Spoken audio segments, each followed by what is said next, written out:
Guys कैसे हैं आप लोग फिर से एक नई वीडियो के साथ। तो ये वीडियो है क्लास 10th के विद्यार्थियों के लिए, ठीक है, जिसमें हम लोग जेसीईआरटी के द्वारा जो क्वेश्चन बैंक जारी किया गया है उसमें से जितने भी ऑब्जेक्टिव क्वेश्चन है वो करेंगे क्लास 10 विज्ञान का, ठीक है, साइंस का जितने भी इसमें ऑब्जेक्टिव क्वेश्चन है वो करेंगे। उसके बाद हम लोग वेरी शॉर्ट टाइप करेंगे, लॉन्ग टाइप करेंगे, मतलब सब करेंगे, लेकिन इस वीडियो में हम लोग करेंगे ऑब्जेक्टिव, ठीक है। तो आप लोग देखिए, चलिए हम लोग चलते हैं। इसमें टोटल शायद 16 चैप्टर है, ठीक है। तो देखिए हम लोग देखते हैं। तो देखिए टोटल 16 चैप्टर है, 16 पार्ट है। तो हम लोग सभी का जितने भी ऑब्जेक्टिव क्वेश्चन दिया हुआ है सब करेंगे। तो चलिए वीडियो में बने रहिएगा और अच्छा लगेगा तो लाइक कर दीजिएगा। तो देखिए चैप्टर 1 सबसे पहले देखेंगे रासायनिक अभिक्रिया और समीकरण। इसमें हिंदी इंग्लिश दोनों से दिया है, आप लोग जिससे करना चाहते हैं कर लीजिएगा, हम हिंदी में करवा रहे हैं, ठीक है। तो देखिए पहला क्वेश्चन हम लोग का बोल रहा है कि नीचे दी गई अभिक्रिया के संबंध में कौन सा कथन असत्य है, गलत है, ठीक है। तो ये कथन दिया हुआ इसमें से कौन सा है, तो ये ऑप्शन नंबर 1 सही हो जाएगा। सीसा उपचयित हो रहा है और कार्बन डाइऑक्साइड अपचयित हो रहा है, ठीक है इसमें। चलिए दूसरा क्वेश्चन देखेंगे हम लोग, जो बोल रहा है कि ऊपर दी गई अभिक्रिया किस प्रकार की है। तो आप लोग ध्यान से देखिए, Fe2O3 प्लस 2Ai, यहाँ देखिए Ai2SO3 प्लस 2Fe। तो देखिए यहाँ से इधर हो रहा है, यहाँ से इधर हो रहा है, तो यहाँ से इधर हो रहा है, ये हो जाएगा हम लोग का विस्थापन अभिक्रिया, ऑप्शन नंबर 4।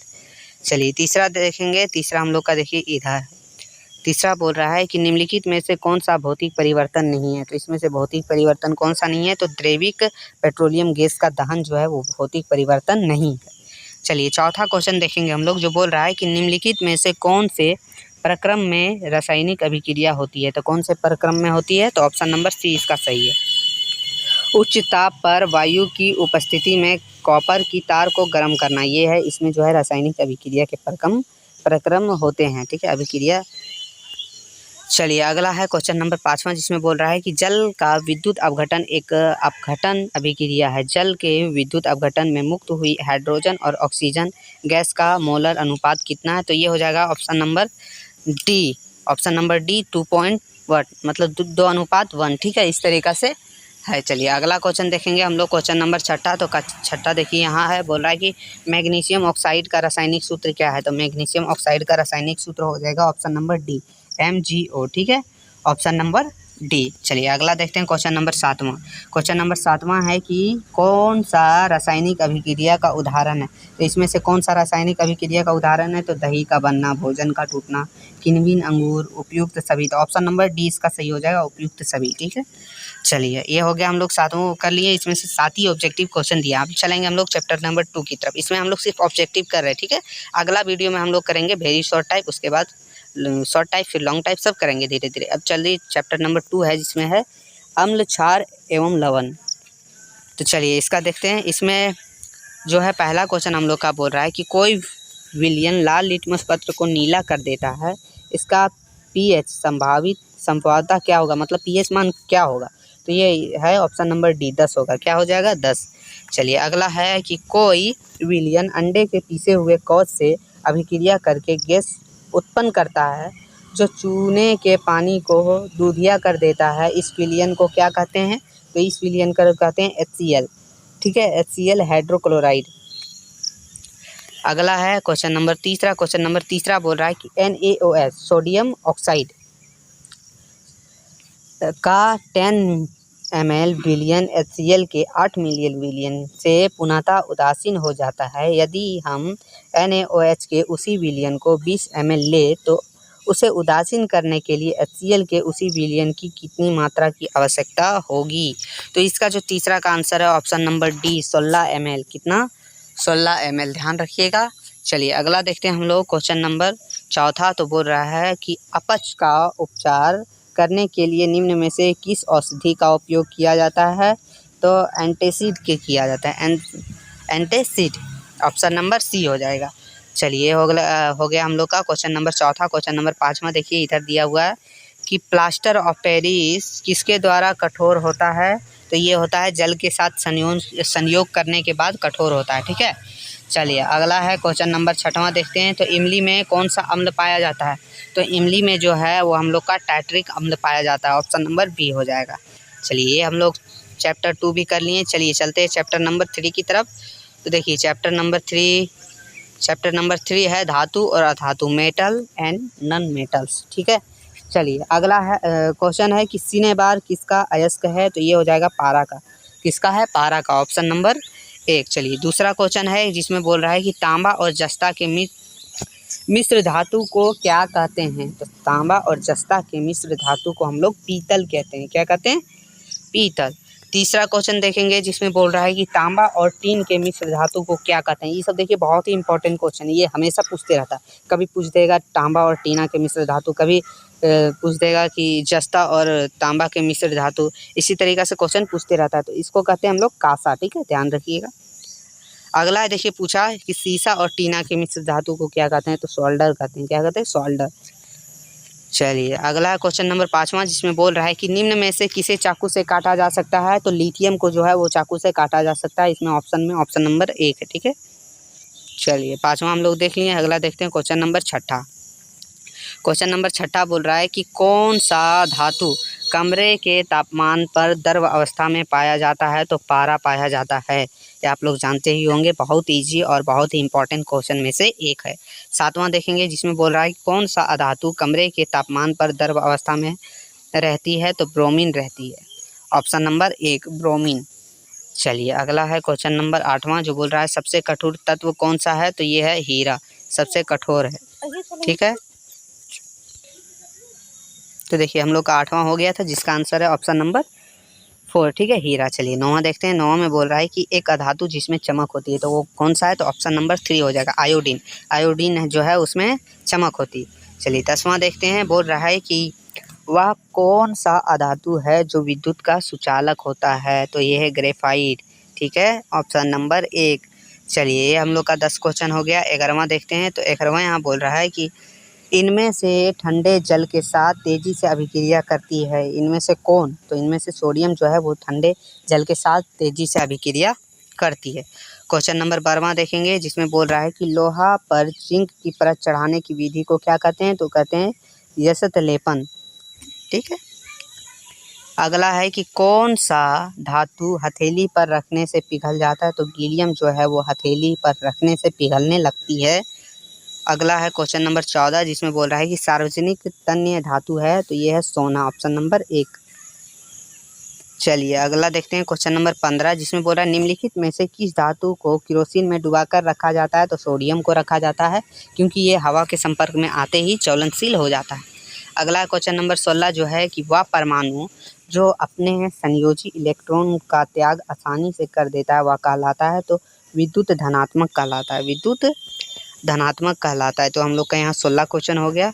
चलिए अब देखते हैं क्वेश्चन नंबर 17। क्वेश्चन नंबर 17 बोल रहा है कि खनिजों से संबंधित अशुद्धियों को सामूहिक रूप से क्या कहते हैं, तो गैंग कहते हैं। क्या कहते हैं? Gang, option number 1। चलिए हम लोग का क्वेश्चन मतलब चैप्टर 3 का जो है 17 क्वेश्चन जो था वो कर लिए। अब चलते हैं अगला चैप्टर की तरफ। तो अगला चैप्टर हम लोग, तो देखिए अगला हम लोग का चैप्टर है जो चैप्टर का नाम होगा कार्बन और इसके यौगिक, ठीक है, ऑप्शन मतलब चैप्टर 4 कार्बन और इसके यौगिक। तो देखते हैं हम लोग। तो पहला है कि एल्केन का सामान्य सूत्र क्या है, तो एल्केन का सामान्य सूत्र है CnH2n+2, ठीक है, ऑप्शन नंबर 2 CnH2n+2। दूसरा क्वेश्चन है एल्किन का सामान्य सूत्र क्या है, तो एल्किन का है CnH2n। अगला है एल्काइन का सामान्य सूत्र, तो यह हो जाएगा CnH2n-2 हो जाएगा, ठीक है। चलिए चौथा क्वेश्चन देखेंगे हम लोग जिसमें बोल रहा है कि संपीड़ित प्राकृतिक गैस का मुख्य घटक है, तो मीथेन जो है वो संपीड़ित प्राकृतिक गैस का मुख्य घटक है। अगला देखते हैं क्वेश्चन नंबर 5वां जिसमें बोल रहा है बेंजीन का अणुसूत्र है, तो बेंजीन का अणुसूत्र है C6H6। अब देखते हैं क्वेश्चन नंबर 6। तो क्वेश्चन नंबर 6 हम लोग का इधर है जिसमें बोल रहा है कि समजात श्रेणी के क्रमगात 2 सदस्यों के परमाणु भार में कितना अंतर होता है, तो CH2। अगला है क्वेश्चन नंबर 7वां, बोला निम्न में कौन एल्काहाइड है, तो इसमें जो है CHO जो है वो एल्काहाइड है, ठीक है। 8वां देखते हैं निम्न में कौन कीटोन है, तो ये है CH3COC2H5, ठीक है, ऑप्शन नंबर 2 जो है ये हम लोग का हो जाएगा कीटोन। क्वेश्चन नंबर 9 देखेंगे -CHO पर्यात्मक समूह को क्या कहते हैं, तो इसे कहते हैं एल्काहाइड। अगला है -COOH पर्यात्मक समूह को क्या कहते हैं? तो इसे हम लोग कहते हैं कार्बोक्सिल एसिड। 10वां हम लोग का क्वेश्चन हो गया। अब चलते हैं क्वेश्चन नंबर 11वां की तरफ। तो क्वेश्चन नंबर 11वां बोल रहा है -OH पर्यात्मक समूह को क्या कहते हैं? तो अल्कोहल कहते हैं। उसी तरह है कि CO पर्यात्मक समूह को क्या कहते हैं? तो इसका जो आंसर हो जाएगा ऑप्शन नंबर 1 हो जाएगा कीटोन। चलिए 12वां क्वेश्चन हो गया हम लोग का। चलिए इसमें 12 ही क्वेश्चन था। अब हम लोग चलेंगे अगला चैप्टर की तरफ। तो अगला चैप्टर की तरफ चलते हैं। तो देखिए अगला चैप्टर हम लोग का चैप्टर नंबर 5, जिसमें बोल रहा है तत्वों का आवर्त वर्गीकरण। चैप्टर नंबर 5 इसका देखते हैं। तो ये है कि आधुनिक आवर्त नियम के अनुसार तत्व के गुण आवर्त फलन होते हैं। तो ये हो जाएगा परमाणु संख्या के।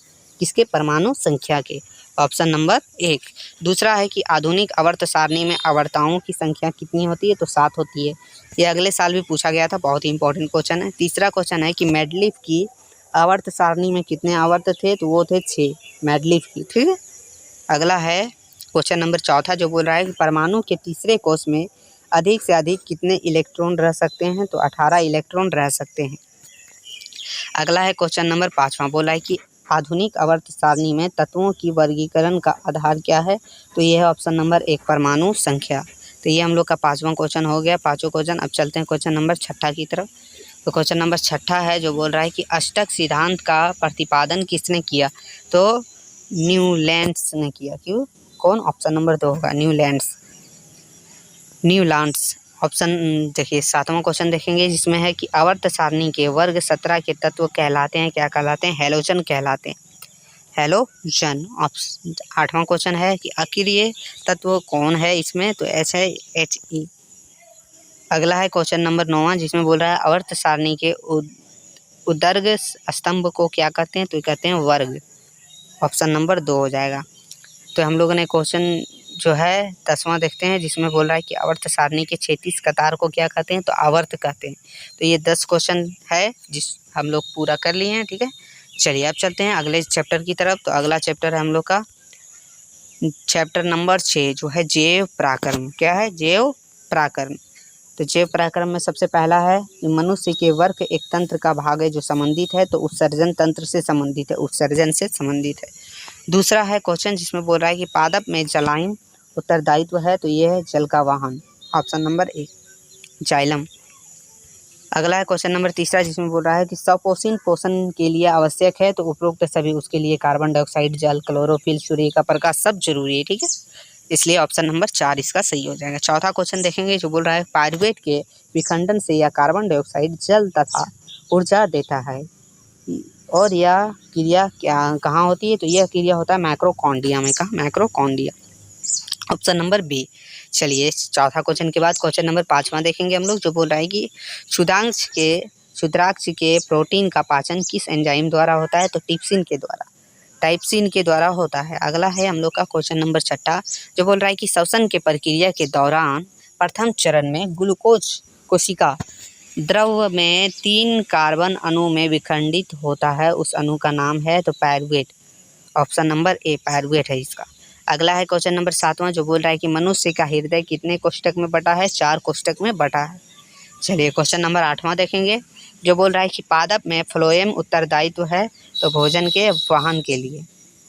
ये हम लोग का 8 क्वेश्चन है। 9वां देखते हैं जिसमें बोल रहा है कि मानव रक्त में उपस्थित यूरिया का सामान्य मात्रा होती है, तो 20 mg होती है। कितनी? 20 mg।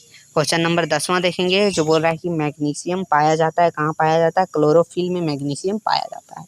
अगला है क्वेश्चन नंबर 11वां। तो क्वेश्चन नंबर 11वां बोल रहा है कि प्रकाश संश्लेषण द्वारा किसकी प्राप्ति होती है? तो ग्लूकोज की प्राप्ति होती है प्रकाश संश्लेषण के द्वारा।